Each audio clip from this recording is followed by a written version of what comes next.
O ministro da Justiça e Segurança Pública, Flávio Dino, anunciou que em 10 dias, 225 pessoas foram presas ou apreendidas em casos relacionados a planos ou ações de violência em escolas. Outros 1.224 casos estão em investigação. O Brasil ficou perplexo diante desses ataques e da constatação de que as redes sociais eram um ambiente onde muitos eram gestados, incitados e glorificados. Então, o debate sobre a regulação das redes se tornou ainda mais urgente. E Arthur Lira, o presidente da Câmara, já disse que quer botar o PL das fake news em votação na semana que vem. Acontece que a pressa de ação contrasta com a complexidade dessa discussão. E se é óbvio que as plataformas não podem ser permissivas com um discurso que incentive a violência contra crianças e adolescentes, também é claro que qualquer medida tomada agora cria precedentes que precisam ser debatidos e entendidos. É com esse senso de urgência e de cuidado que o assunto demanda que Francisco Brito Cruz, nosso convidado, percorre o que precisa ser de fato contemplado na regulação da internet no Brasil. Mestre e doutor em Direito pela USP e diretor executivo do Internet Lab, que é um centro de pesquisas em Direito e Tecnologia, o Chico, como ele gosta de ser chamado, alerta: regulação pressupõe regulador e clareza do que deve ser regulado. E esse controle tem que servir tanto em situações urgentes, como da violência contra as escolas, quanto num contexto de governos antidemocráticos. Vamos conversar sobre isso? Com vocês, Chico Brito Cruz.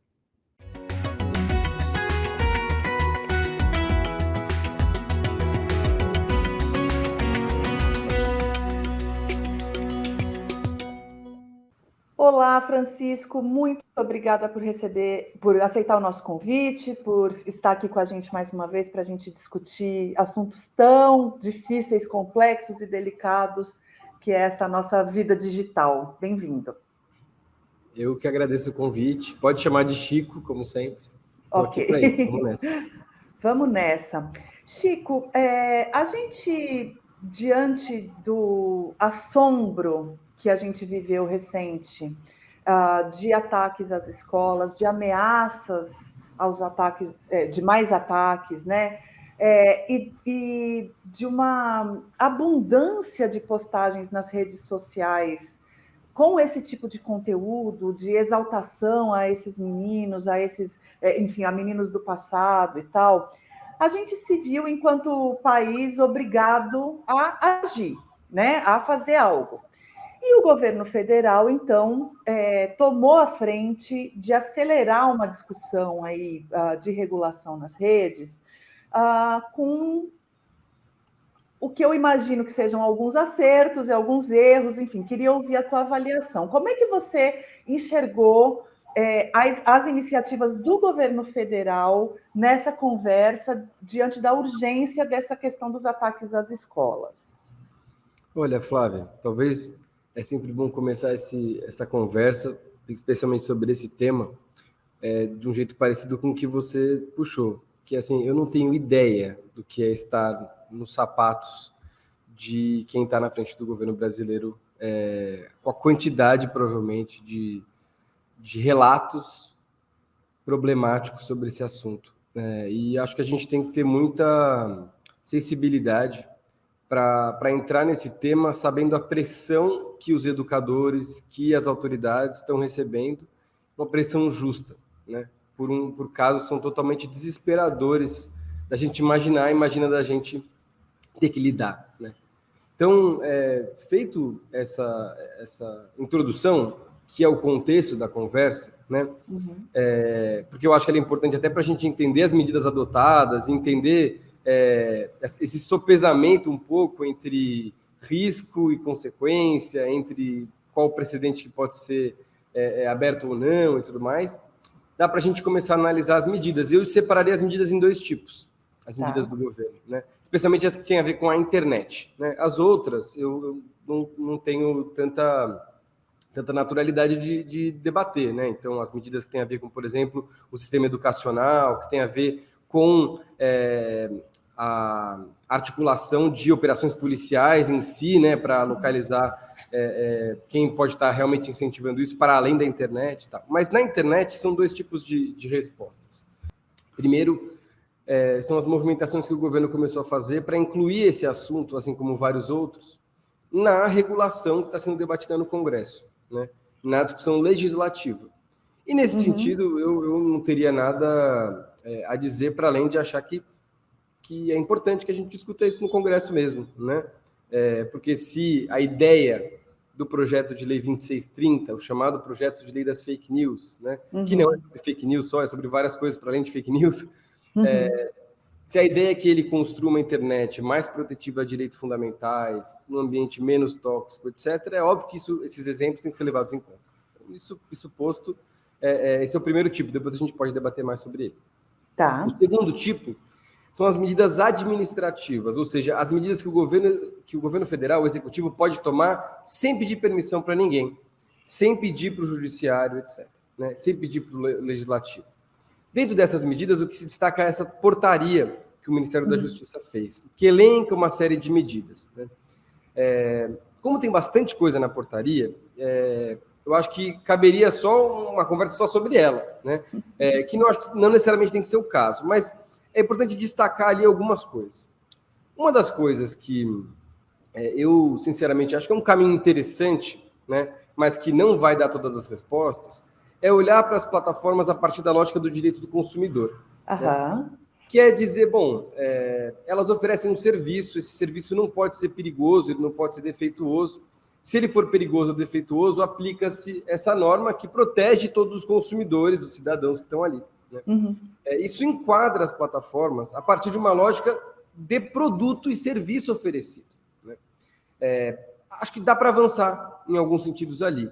Mas para avançar nem precisaria da portaria, Flávia, sendo bem franco. Acho que daria para avançar simplesmente com a Senacom abrindo o procedimento, né? A Senacom, a Secretaria Nacional do Consumidor, abrindo o procedimento para apurar se tem algum tipo de violação da lei do consumidor. Isso já é feito com várias plataformas, já tem sido feito em vários, né, para vários anos para trás.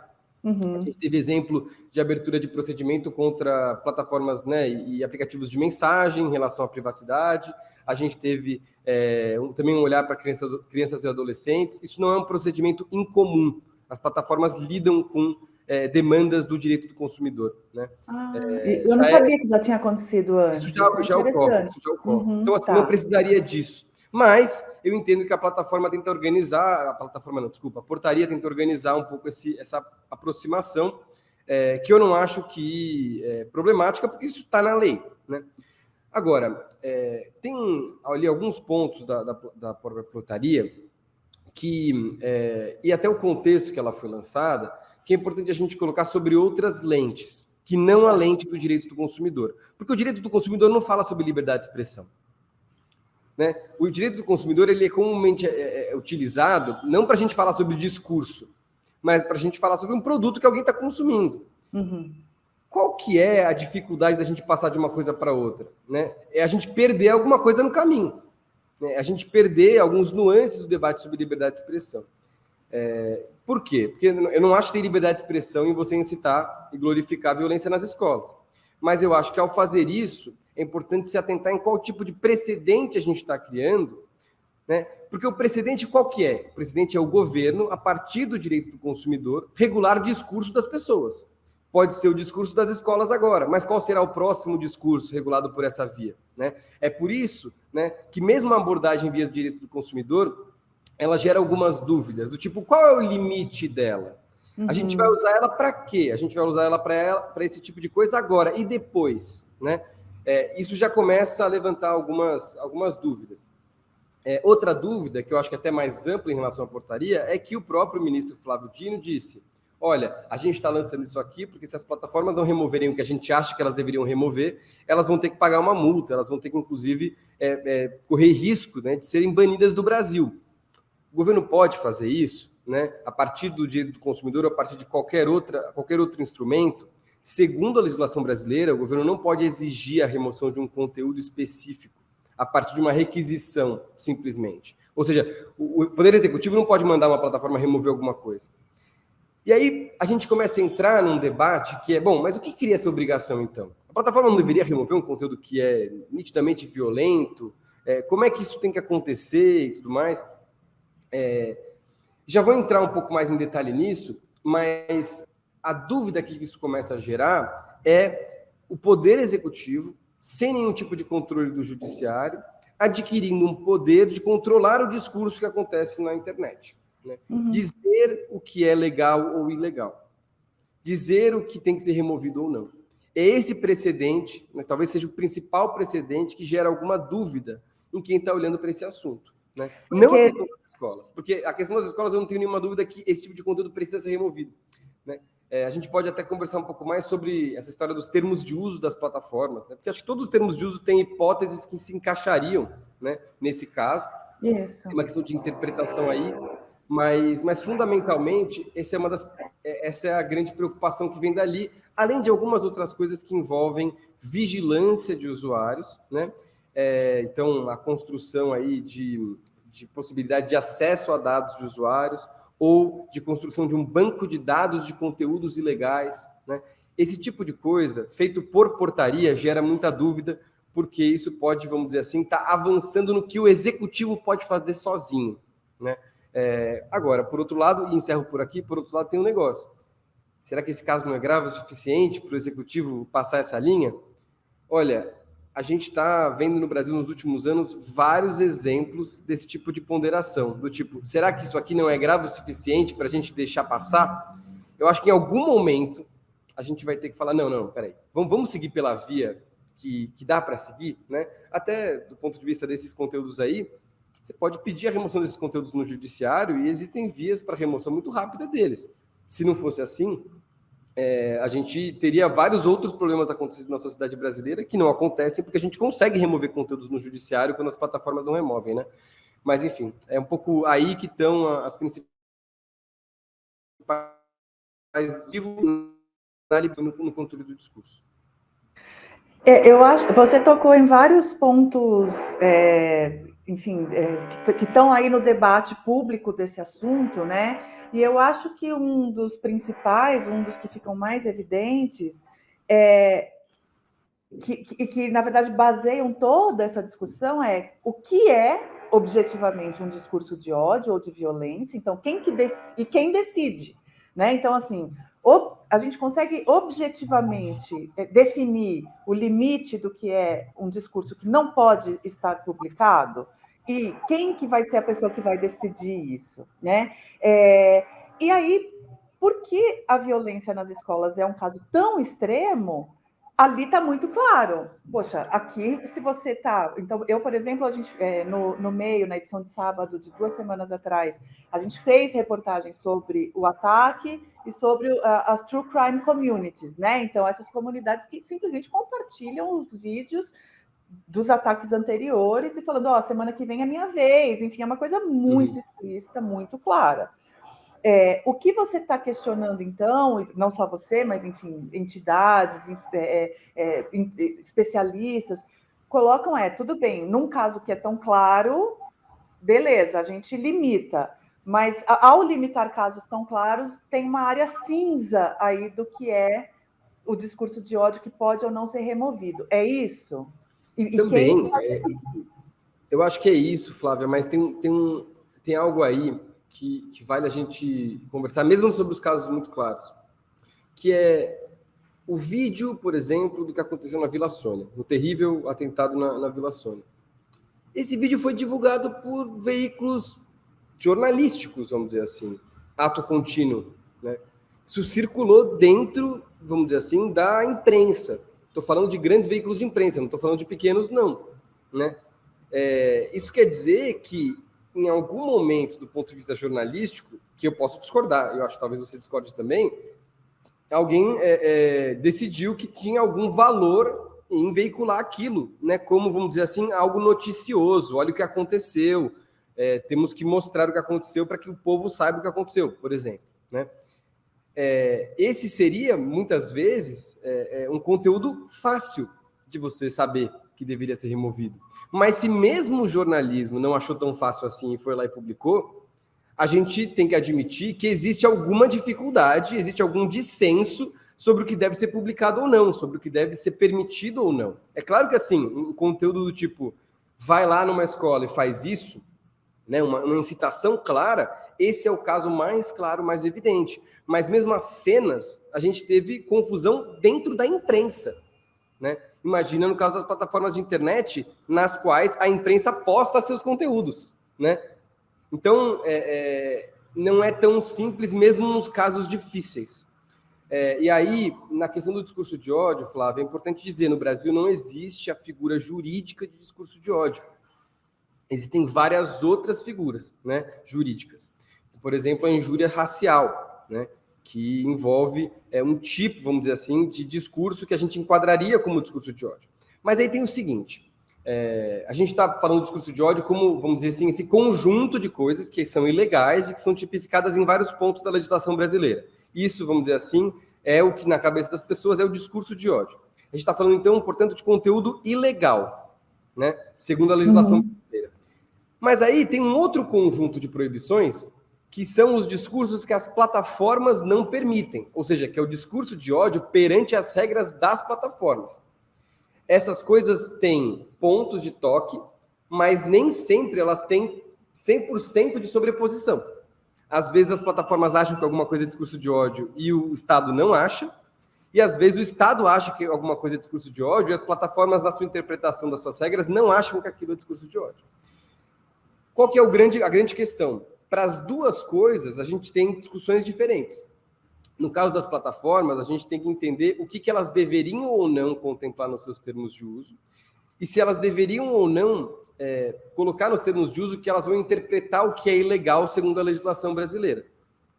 E no caso do Estado, né, a gente vai ter que interpretar e entender o que é ou não discurso de ódio perante a legislação brasileira. Até é importante contar um caso para vocês. Teve um político que está em um ministério, né, no atual governo, que disse que ser chamado de comunista era discurso de ódio contra ele. Isso é uma opinião sobre discurso de ódio, mas não necessariamente uma opinião unânime, né? Ou seja, discurso de ódio é alguma coisa que as pessoas discordam sobre o que é.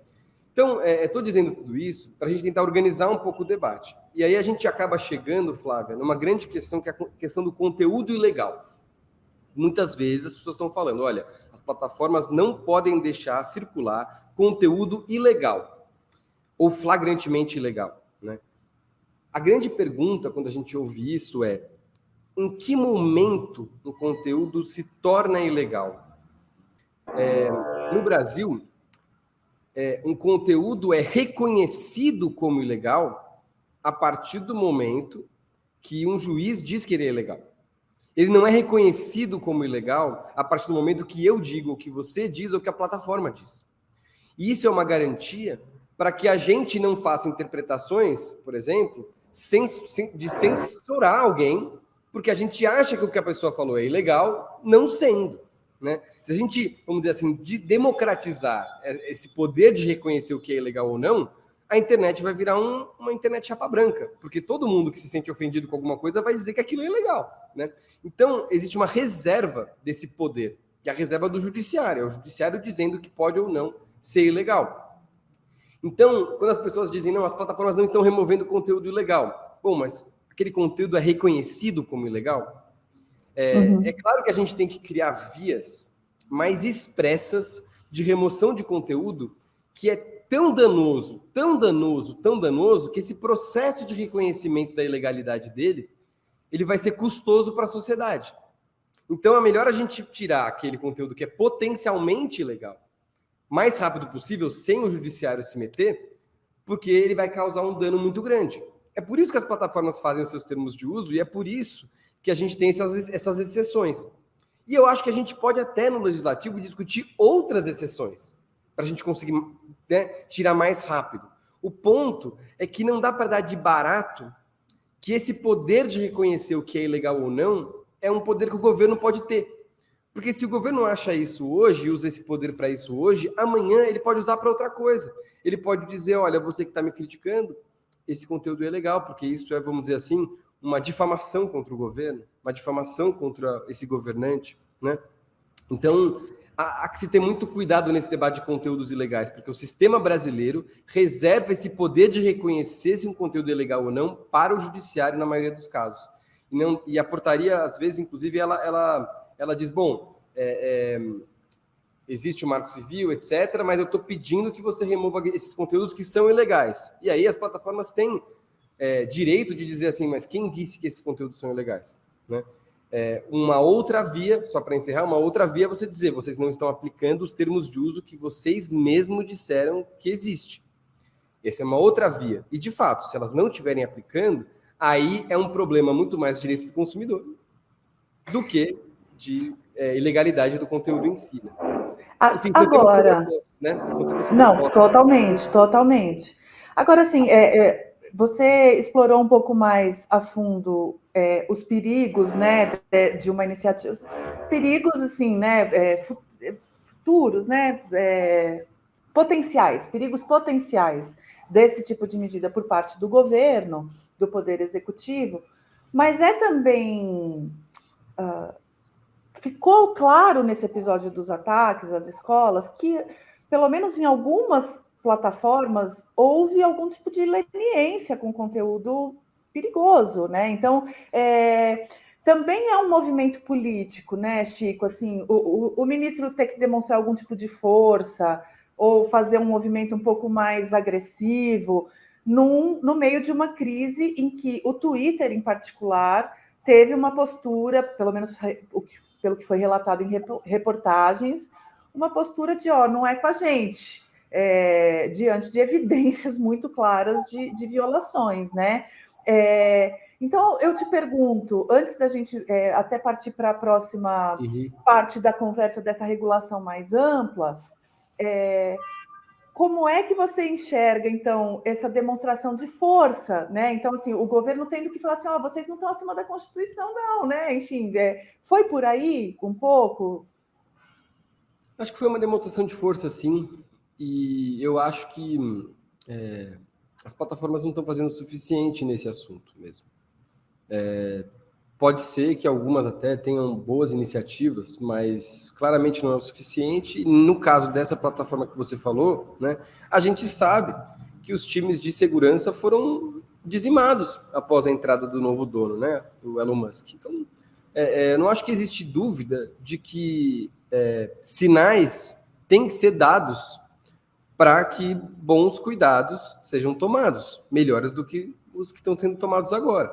Por isso que eu acho que abrir um procedimento com base no direito do consumidor, ou mesmo usar o judiciário para derrubar esses conteúdos, né, o mais rápido possível, seriam alternativas que estão na mesa e que tem que estar na mesa. Né? Uma plataforma, há mais ou menos um ano atrás, desrespeitou uma decisão do Supremo Tribunal Federal e foi suspensa no Brasil, Telegram. E esse tipo de coisa acontece porque a gente não pode desprezar a importância da atuação das autoridades no momento que os entes privados estão falhando. Então, assim, eu não tenho dúvida, Flávio, que ações tinham que ser tomadas e que devem ser tomadas e que tem que continuar a ser tomadas, inclusive do ponto de vista da discussão de uma regulação mais ampla que dê mais poderes para o Estado tomar mais atitudes. Meu ponto ali, no caso da portaria, é a gente entender os precedentes que a gente está criando, né? Porque a cada passo político, um precedente jurídico se coloca. E como dizem os americanos aí, num ditado curioso, fatos ruins e de exceção criam direito ruim e de exceção, né? E é um pouco isso que acho que preocupa e levanta questões, né? Mas, sem dúvida, eu acho que no caso das plataformas, elas precisam ser muito cobradas, né? Até porque a gente está falando aí dessa discussão de moderação de conteúdo que a gente sabe que no mundo ela tem disparidades, né? No Brasil, a gente fala português. Os sistemas, por exemplo, para localizar conteúdo em português, para contextualizar conteúdo em português, eles não são melhores, eu diria que eles não chegam nem perto dos sistemas para localizar e contextualizar e eventualmente remover, por regras das próprias plataformas, o conteúdo em inglês. E isso cria uma internet, vamos dizer assim, menos segura, menos mais tóxica, vamos dizer assim, para quem está dentro do nosso sistema linguístico, por exemplo. Então, isso é só um dos exemplos de coisas que precisam ser avançadas do ponto de vista das plataformas. E eu acho que esse sinal que o governo dá de que elas têm que tomar mais cuidado, especialmente nesse caso, é justificável. O ponto é o precedente mesmo. E aí se coloca também uma questão do timing, né, Chico? Porque é uma questão urgente, cuja discussão é complexa demais para ser feita com pressa. Uhum. Então, a gente está aqui, a gente se viu diante de um... E a gente está ainda no meio, né, considerando que abril é um mês crítico para ataques, para ameaças de ataques à escola, sem querer de forma alguma disseminar nenhum tipo de pânico, mas os especialistas apontam que o aniversário de 2 ataques passados podem ter esse efeito contágio, ter esse ainda que só no discurso, né, nas ameaças. Então, assim, a gente está ali no meio de um turbilhão urgente, mas precisando fazer uma discussão mais longa, mais demorada, mais detida. E aí vem, então, o presidente da Câmara, Arthur Lira, propondo que se vote já a PL das fake news na semana que vem.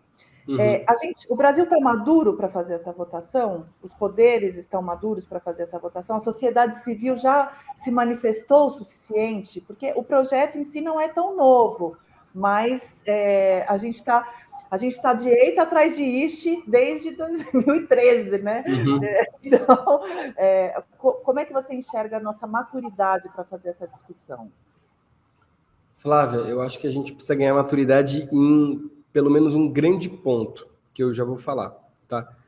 Que acho que é o grande, vamos dizer assim, é o chefão da última fase, vamos dizer assim, do PL das fake news. Mas só é importante recapitular um pouco a história desse projeto. Esse projeto foi feito em 2020, e a grande questão ali era a pandemia. E aí ele virou, vamos dizer assim, o grande centro gravitacional das propostas para regular plataformas no Brasil. Ele foi aprovado no Senado Federal, ele começou no Senado e foi aprovado lá. E o texto do Senado, ele tinha muitos dispositivos que tinham uma abordagem muito vigilantista. O que é vigilantismo, né? É quando a gente dá muito poder para o governo e para as plataformas ficarem vigiando e policiando a vida das pessoas, um poder que pode ser abusado, em especial no Brasil, quando a gente sabe que existem diversos problemas nessas estruturas, né, de aplicação da lei, da justiça criminal, etc. Né? Então, e não necessariamente isso ia resolver o problema, né? Porque não era, inclusive, o tipo de abordagem que países mais democráticos têm tomado, né, para regular plataformas digitais. E esse texto, depois de aprovado no Senado, ele foi para a Câmara e ele foi mudando. E ele virou, de fato, esse grande projeto de regulação de plataformas digitais. Então, ele deixou de ter esse foco mais vigilantista e ele passou a abordar temas, vamos dizer, mais do negócio dessas plataformas. A gente está falando aí de publicidade, a gente está falando da história da moderação de conteúdo, que é essa capacidade que as plataformas têm, né, as redes sociais, a mensageria, etc., de fazer regras e aplicar regras privadas. A gente está falando de transparência sobre como essa moderação é feita e sobre como outros pontos da atividade das plataformas, né, são desenvolvidos. Então, ele foi um projeto que foi ganhando esses outros assuntos. E ele foi ficando maior. Então, ele foi deixando de ser um projeto, vamos dizer, focado nas fake news, como foi o nome que foi dado lá atrás, e passou a ser o projeto brasileiro de regulação de plataformas. Então, ele avançou em transparência, ele avançou nessa discussão do devido processo na moderação de conteúdo. O que é o devido processo na moderação de conteúdo? É basicamente quando você tiver um conteúdo removido, você ter direito de saber por quê, você ter direito de recorrer por causa dessa remoção. Né? Então, ele foi abarcando esses temas, abarcou alguns temas mais polêmicos, como, por exemplo, regras para o setor público usar redes sociais. E dentro dessas regras a gente tem aquela disposição da imunidade parlamentar material, né? Que seria estendida às redes sociais, a ideia de que esses perfis dos parlamentares teriam essa proteção da imunidade parlamentar estendida às redes sociais. Ou, por exemplo, o tema da remuneração do jornalismo, né? Que obriga as plataformas a remunerarem o jornalismo por entender que as plataformas fazem com que o conteúdo jornalístico circule sem a devida contrapartida, sem remunerar os veículos. Então, ele foi ganhando esses temas. E ele tentou ser votado na Câmara em 2022, no começo de 2022. E essa votação não deu certo. Essa votação não teve os votos suficientes para ter o regime de urgência, que é como se fosse uma primeira etapa para alguma coisa ser votada. E aí o projeto entrou, vamos dizer assim, em regime de stand-by, né? E aí aconteceram várias coisas entre essa votação que foi frustrada e hoje. Mais ou menos um ano a gente está falando aí. O que aconteceu entre a votação e hoje?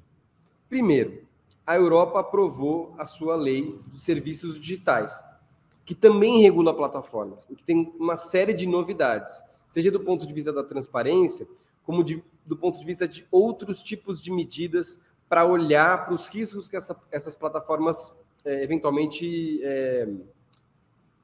aceleram. Uhum. Né?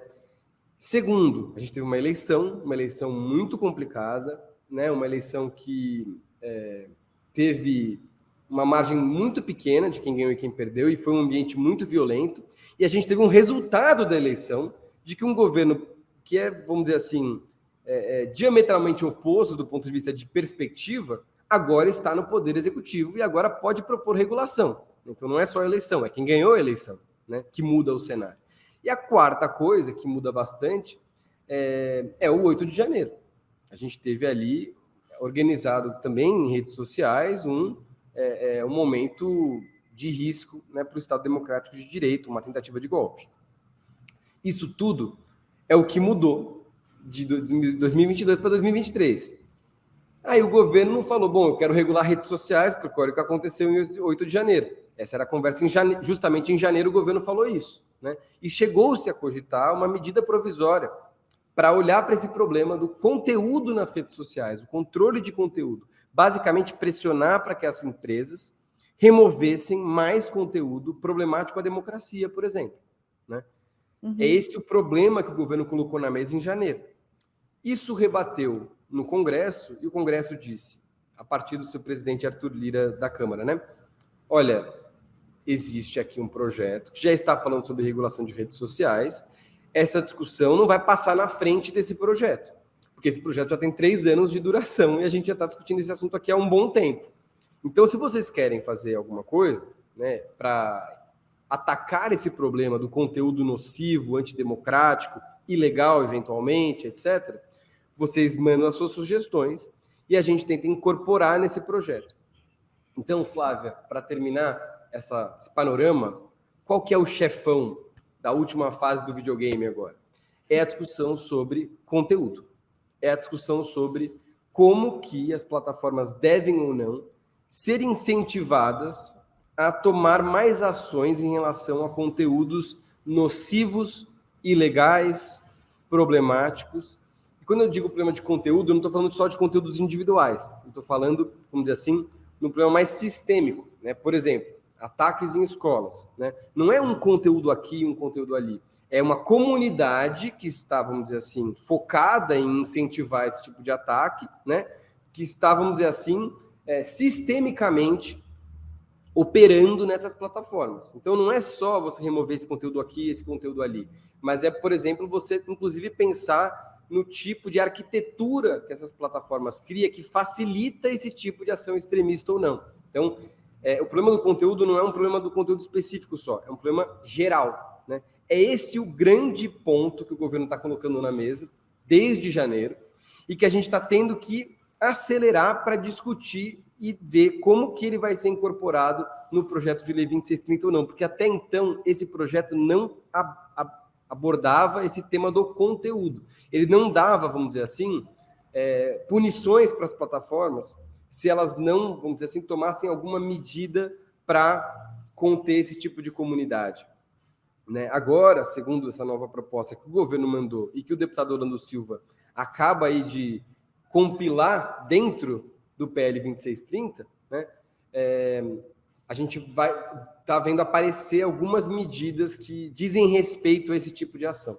É esse problema que eu não sei se a gente está maduro ou não. A gente vai ter que ver nas próximas semanas, inclusive, que é o timing aí que o presidente Arthur Lira quer dar para votação, quais são as propostas na mesa, quais os riscos a direitos fundamentais e quais são os potenciais que elas dão também, né?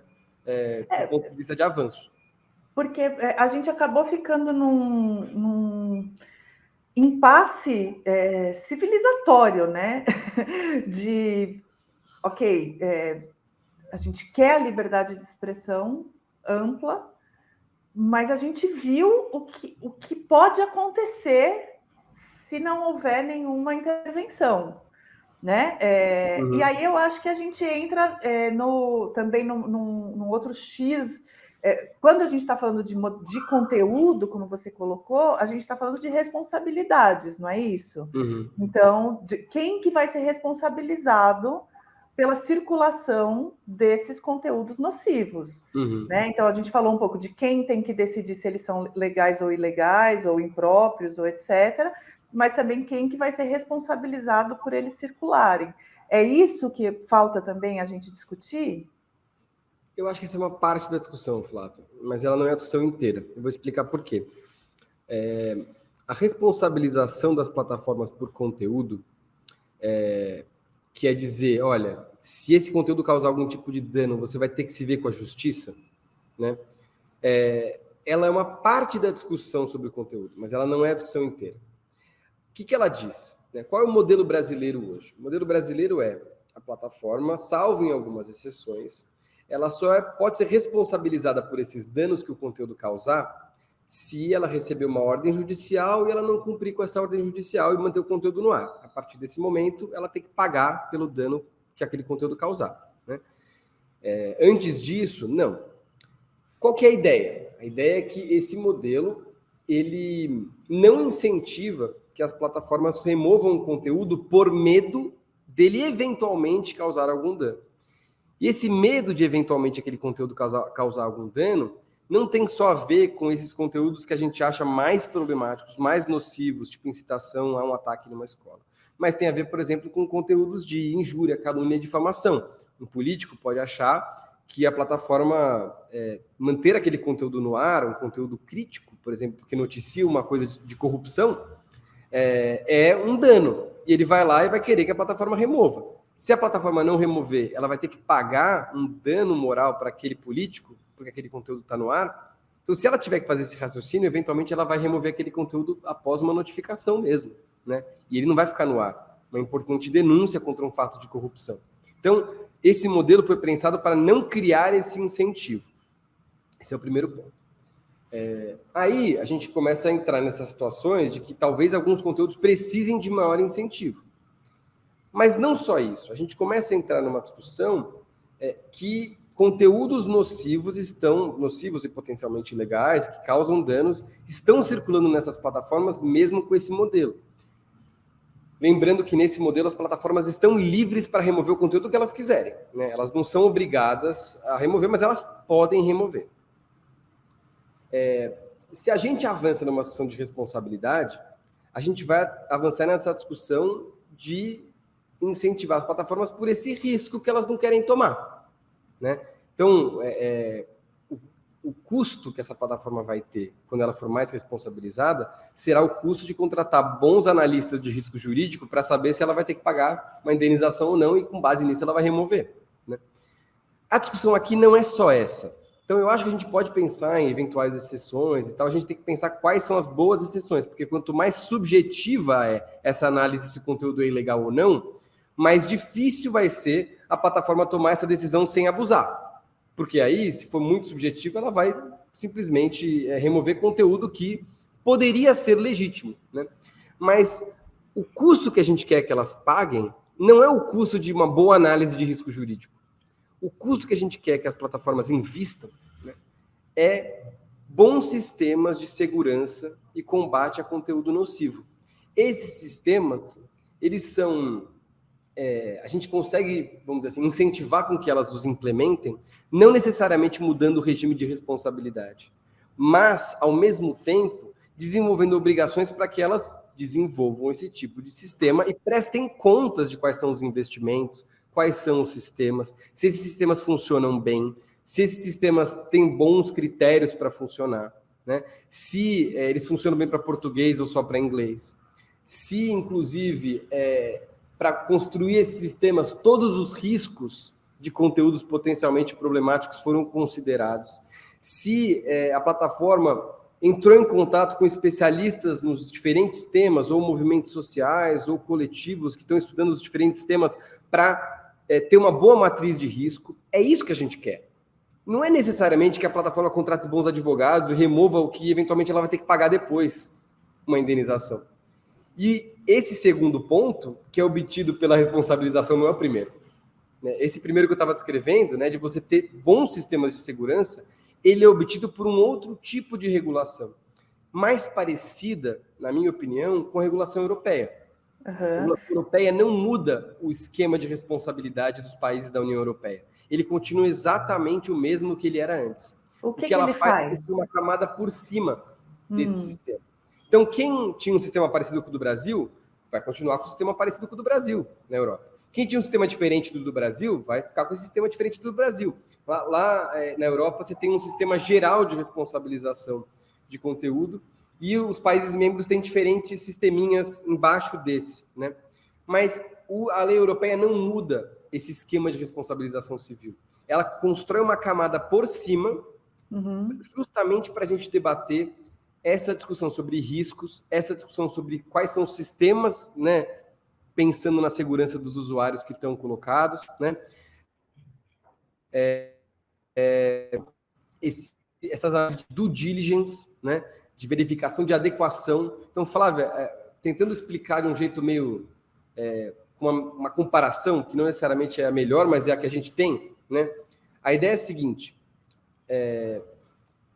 quando uma fábrica vai se instalar numa comunidade, num lugar ali, ela vai precisar fazer uma análise, por exemplo, se ela vai poluir o rio, se ela vai poluir o ar, se ela vai poluir o som, se ela vai causar impacto na comunidade, qual é o impacto.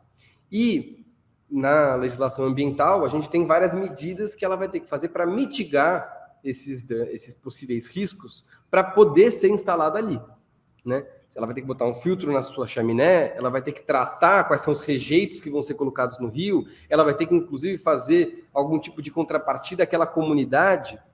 A gente está falando de um sistema que pensa um pouco parecido com esse, no caso europeu. Então, o governo brasileiro, nas suas sugestões ao PL 2630, uma parte delas olha para a responsabilidade. A gente vai ter que discutir elas a sério, porque elas lidam com esses incentivos que as plataformas vão ter de remover conteúdo ou não.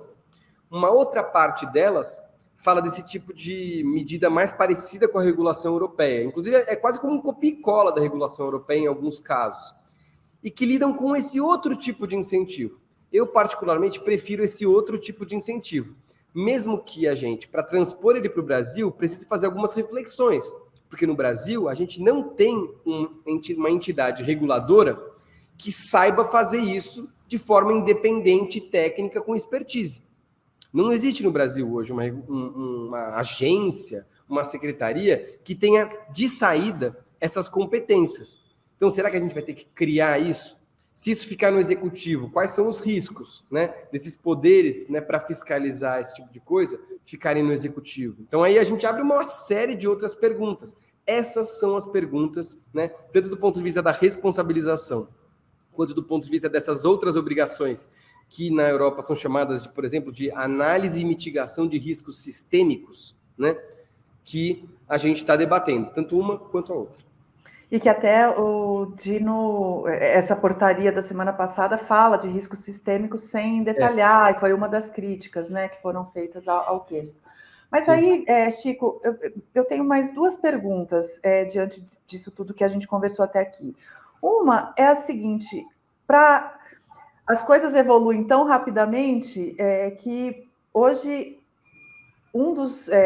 os ambientes em que esses conteúdos estão circulando já não são mais restritos às redes sociais, conforme conhecíamos. Então, já estão circulando em chats de games, em chats até de site de aposta online, enfim,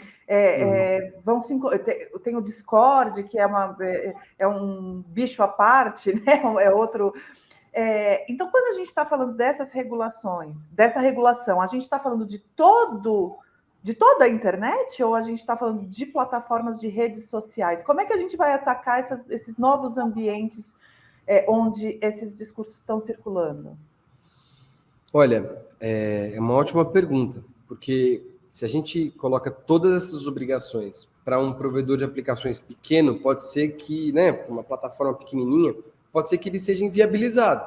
E não necessariamente é isso que a gente quer, né? A gente está falando de um setor econômico que, inclusive, a gente está falando de alguma medida que pode concentrar um mercado que já é concentrado demais. A gente reclama, essas plataformas são muito grandes, elas são monopólios. Olha, se você coloca uma obrigação muito grande para quem está querendo surgir agora e competir com a que é grande, nunca vai ter alguém que desbanque a que é grande, né? Então você precisa pensar também do ponto de vista assimétrico, né? De olhar para quem é pequeno do jeito que é pequeno, de quem é grande do jeito que é grande. Então, o Perry das Fake News, nas suas últimas versões, coloca um piso, vamos dizer assim, para quem que aquela lei está aplicável, né? São plataformas com mais de 10 milhões de usuários no Brasil. Na Europa, você também tem esse tipo de mecanismo de criar um recorte. As plataformas chamadas, as plataformas muito grandes, né? Very large open platforms, né? Essas plataformas, elas precisam ter mais de um tanto por cento da população da União Europeia para que as regras mais duras sejam aplicáveis a elas, né? Então a gente tem que pensar nesse tipo de mecanismo, né? E, claro, vai ter regras aplicáveis para todo mundo, inclusive para os pequenos. A regra, por exemplo, de remoção a partir de decisão judicial, ela vale para todo mundo, né? Não tem só a ver com os pequenos. O Código de Defesa do Consumidor, ele vale para todo mundo, se você está oferecendo um serviço e um produto, né? Mas, Flávia, aí tem uma reflexão a se fazer também. Não vai ser aumentando ao máximo o controle da internet que a gente vai resolver um problema que não está só na internet, está na sociedade, né? A gente tem que partir do pressuposto que a internet é o espelho da sociedade também. É claro que ela facilita, ela acelera, ela catalisa, ela une comunidades que às vezes não iam conseguir se unir, né? Ela radicaliza em alguns sentidos, né? Mas a internet é parte desse processo, mas ela não é a única parte desse processo. Então, não dá para a gente resolver esse assunto só resolvendo questões da internet. Porque senão a gente vai acabar com uma internet hipercontrolada e não necessariamente a gente vai resolver o problema, né? Então, tem um ponto ótimo até onde que a gente consegue ir.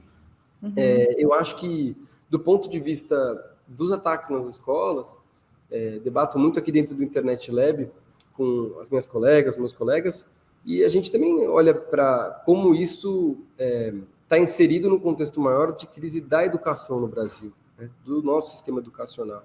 E aí não só percebido em relação às escolas, porque eu acho que é um fardo enorme para os professores que estão tentando levar a cabo algum tipo de atividade essencial, mas de políticas públicas, né? Políticas públicas que, inclusive, resolvam ou abordem temas que estão aparecendo na ocasião desses ataques. Temas de gênero, né? Temas de discurso de ódio, né? Então, é só a internet? Porque se for só a internet, só regular a internet resolve, né? Se não for só a internet, for outras coisas, a gente vai ter que admitir que a regulação da internet vai até um certo ponto e as outras coisas, vamos dizer assim, as outras abordagens vão também cumprir um certo papel. Eu acho que essa abordagem mais de mosaico de intervenções, ela funciona melhor para um problema que é tão complexo assim. A gente está vendo, inclusive, prefeituras criando aí grupos de trabalho para tentar ver como a gente atua nas escolas, olhando para isso. Eu, sinceramente, acho que essa é uma abordagem importante. Mas você, só para terminar, você colocou uma coisa muito importante, Flávia, no que você falou, que é essa discussão sobre os games, né? O ecossistema da internet dedicado a jogos online, que é muito ocupado por essa juventude, né?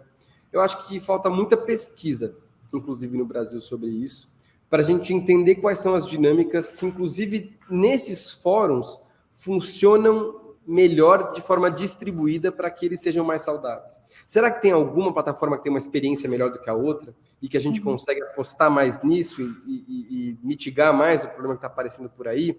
Será que tem algum tipo de solução descentralizada que a gente pode adotar? Pensando até do ponto de vista de política pública e não só de regulação, né? Será que tem algum tipo de coisa que a gente tem que passar para os professores para eles falarem, passar para os pais para eles falarem, né? De como lidar com isso? Esse é um mundo ainda muito obscuro do ponto de vista de evidência para a gente avançar. A gente tem boas pessoas falando que, olha, tentando apontar esse problema, né? Mas a perspectiva de como desradicalizar, como eventualmente pensar em segurança e moderação de conteúdo dentro dessas plataformas mais específicas, né?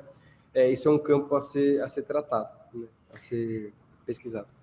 E aí, isso me traz para a minha última pergunta, Chico, que é a seguinte: a gente, esse debate todo, não só no Brasil, no mundo, né? Ele se intensifica aí nos últimos 10 anos sobre o que as redes sociais fazem com o papel delas na radicalização, na divisão e tal. E pensando assim nos países, Estados Unidos, alguns países da Europa e no Brasil, no meio disso a gente teve governos de extrema direita que evidenciaram demais o efeito que isso pode ter, né? A consequência que isso pode ter, enfim, o extremo a que isso pode chegar. Então, a gente teve o Capitólio, a gente teve aqui o 8 de janeiro, a gente tem esses jovens radicalizados que se encontram nesses meios. E aí, em seguida, quando esses governos de extrema-direita não são reeleitos, vem um governo mais à esquerda, com propostas de regulação, e a gente fica assim nesse meio de caminho pensando, bom, mas será que agora a gente não está indo longe demais para o outro lado, né? Você está enxergando, por exemplo, você falou da União Europeia, mas mesmo aqui no Brasil, né? Esse governo atual do presidente Lula, mais alinhado à esquerda, ele está equipado para fazer essa discussão de uma forma equilibrada? Ou você acha que o rescaldo de um governo de extrema-direita anterior pode levar a gente a tomar decisões desequilibradas nesse momento? Olha, eu acho que o governo está pressionado. Mesmo se ele estiver equipado, essa pressão pode levar a lugares que a gente não necessariamente quer, né? Mas, assim, também não tem como tirar essa pressão, porque a gente acabou de sofrer uma tentativa de golpe. Então, eu acho que a gente está fazendo o trabalho com o que a gente tem, do ponto de vista de cenário e com o ponto de vista de capital humano, vamos dizer assim. Eu realmente acredito que um valor desse governo é a participação social. Se um valor que seja usada para trazer quem está estudando esse assunto, para trazer a sociedade civil e para trazer também, por que não, o setor privado, para tentar tornar essa regulação o mais equilibrada possível, né? É que agora, nesse ponto, quem está, vamos dizer, com a bola é o Congresso, muito mais do que o Executivo, né? Mas eu espero que, inclusive, nas próximas iniciativas que o Executivo for fazer, o máximo de abertura de participação seja feita, porque é assim que a gente até hoje construiu boas regulações para o digital no Brasil, né? O próprio STF está também discutindo, né? Marco Civil, sim, fazendo audiência pública. Então, assim, a gente tem, no momento, os três poderes. Eu não sei o nível de articulação, né? Enfim, o executivo com o legislativo está mais claro, né? Que, enfim, vai ter que passar pelo PL, mas os três poderes estão fazendo a discussão. Você sente que a participação civil está sendo efetiva nas três frentes? Eu diria que a gente teve um pouco mais de dificuldade para conversar com o Poder Executivo, porque o Poder Executivo colocou propostas na mesa sem fazer essas conversas, né? Mas eu entendi que isso foi justamente para que a conversa acontecesse mediada pelo Congresso. Foi uma opção, né? Foi uma opção. Mas, Flávia, aí tem alguns pontos que eu acho que são importantes de serem levantados. Você perguntou se o governo está equipado. Eu acho que nenhum governo do mundo está muito bem equipado para lidar com esse problema. Então, talvez um dos focos para a gente avançar nesse assunto seja discutir como que um governo deve se equipar para lidar com esse problema. Isso envolve a discussão sobre criação de um órgão regulador que não seja organizado, conformado como se fosse o Ministério da Verdade, não é para esse órgão ficar dizendo, ó, remove aqui, remove ali, não é para isso que ele tem que ser criado, mas que consiga dar consistência e dar algum tipo de fiscalização para obrigações complexas que vão ser feitas, que vão ser criadas, e que têm que ser aplicadas para as plataformas. Né? Obrigações de transparência, obrigações de análise de impacto dos seus produtos, são obrigações mais procedimentais, que não necessariamente lidam com a remoção desse conteúdo aqui, desse conteúdo ali. Então a gente tem que avançar nessa discussão. É muito importante que o governo perceba que a criação dessa capacidade é crucial para o Brasil navegar nos próximos 10 anos nesse ambiente de plataformas, nesse ambiente de uma vida cada vez mais digitalizada. A gente precisa de saber quem no governo vai ter uma equipe para olhar para esse tipo de coisa, de forma independente, com expertise, e conseguir olhar para esses riscos, para esses relatórios de transparência, para essas obrigações que uma eventual lei vai criar, e aplicar bem elas nos casos concretos em relação a esses entes que serão regulados. Não existe regulação sem regulador. E uma regulação é tão boa quanto um regulador é bom para aplicar. Então, essa é uma parte essencial da conversa, que eu acho que o governo tem que ser cobrado para fazer. Quando o governo colocou uma proposta na mesa, ele falou, olha, a gente vai criar uma entidade autônoma de supervisão para tocar esse debate e para aplicar essa lei. Isso é muito pouco, Flávio. A gente não sabe qual vai ser essa entidade. Vai ser um órgão que já existe? Vai ser uma amálgama dos órgãos que já existem? Órgão que já tem essa competência, é uma coisa nova? Ou a gente vai colocar na mão de um órgão do próprio Poder Executivo, sei lá, de uma secretaria do Ministério da Justiça, e aí dá para o governo federal, sem nenhuma prerrogativa de autonomia e independência, né, o poder de cutucar as redes sociais sobre os mais diversos temas? Será que isso não causa um problema justamente para o controle do discurso e para a liberdade de expressão, quando o governo tem esse poder? Então, a gente tem que debater a fundo qual vai ser o regulador para a gente discutir se a regulação vai ser boa. E aí tem uma outra coisa. O PL propõe quem seria esse regulador? O problema é que o PL 2630 foi proposto por um senador. Quando um PL é proposto por um senador, por um deputado, ele não pode criar uma estrutura no Poder Executivo. Uhum. Quem pode criar uma estrutura no próprio Poder Executivo é o Poder Executivo mandando um projeto de lei do Poder Executivo ou uma medida provisória. Então, a sociedade brasileira precisa cobrar do governo que, se eles estão muito preocupados com isso, eles têm que criar um órgão, né, uma estrutura autônoma, com independência financeira, com independência funcional, que esteja blindada da política para aplicar essas regras tão importantes, com expertise e com capacidade técnica. Né? Eu acho que essa é uma das coisas que deveria estar na mesa, e eu estou repetindo isso ad eterno, né? Porque não existe regulação sem um bom regulador. Né? E a gente está criando uma série de regras complexas demais para a gente jogar para o judiciário e ter decisões divergentes em cada comarca do Brasil sobre isso. Aí que a gente vai criar uma péssima regulação mesmo. Né? Porque quanto mais complexa a regra mais a gente precisa de um olhar consistente sobre ela. E, Flávia, queria também falar uma última coisa, que você falou dos governos autoritários e tudo mais. Eu acho que o que aconteceu no Brasil nos últimos 4 anos, ele deixa 2 lições grandes para esse debate. A primeira lição é esse debate do precedente. A gente não pode criar uma estrutura no Poder Executivo sem essas amarras, essas blindagens, que vão ser necessárias no segundo momento, quando o Poder Executivo for ocupado por alguém que queira justamente avançar uma agenda antidemocrática. A gente precisa dessas estruturas. Criar esses precedentes hoje é dar esses precedentes na mão desses governos no amanhã. Se a gente não tem gente da sociedade civil repetindo isso, a gente vai criar todos os precedentes para que no futuro a gente se ferre, né, do ponto de vista democrático. Essa é a primeira coisa. A segunda coisa passa até por essa discussão sobre conteúdo ilegal que a gente teve. A gente teve no Brasil, depois das eleições, aqueles acampamentos na porta dos quartéis. Esses acampamentos ficaram na porta dos quartéis durante meses. Ninguém falou que esses acampamentos ninguém do ponto de vista do Poder Executivo ou Judiciário, até certo ponto, ou seja, depois de vários dias, mas durante esses dias ninguém falou que esses acampamentos eram ilegais. Ninguém foi lá e retirou os acampamentos da frente dos quartéis, até o dia 8 de janeiro. Isso quer dizer que o conteúdo produzido por esses acampamentos, né, é difícil a gente dizer que esse conteúdo é ilegal até certo momento, né? Porque ninguém foi lá e tirou, o poder público não atuou, não disse que aquilo era ilegal, né? Por que as plataformas deveriam tirar também?